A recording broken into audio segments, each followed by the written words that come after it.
It is really crunch time, and the governor has made his forceful statement saying that we must stay here to do rent, and that he believes not only in the extension of the rent laws, but he also believes very strongly in strengthening tenant protection.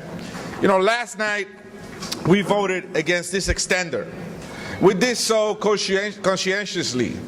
It wasn't a off-the-cuff action. The problem is not the Democratic senators who last night took a principled position that they will not settle for a mere renewal of these laws that have been so badly weakened in the last 20 years that they contain the seeds of their own destruction, and that every time an apartment becomes vacant, it is removed from affordability and it is removed from any form of tenant protection, whether legally or illegally. And we know that we've lost at least 300,000 apartments so far to vacancy destabilization.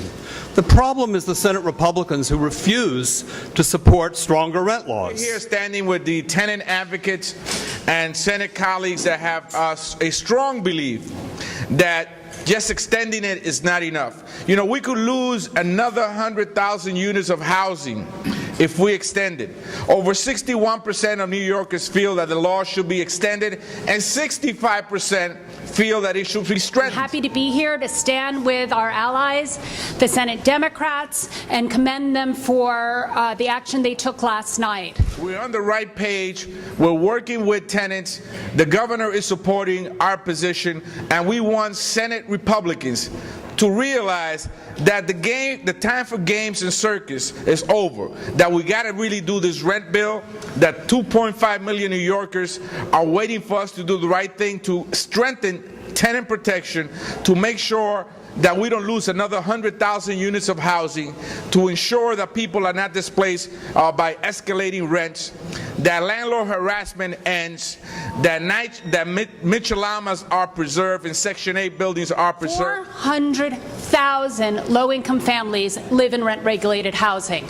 We only hear about the so-called smallest, less than 1%, who are wealthy people who might live in rent-regulated housing. New Yorkers are voting with their feet. They're also leaving the state because it is unaffordable, and a central piece of the problem of affordability in the issue is rent.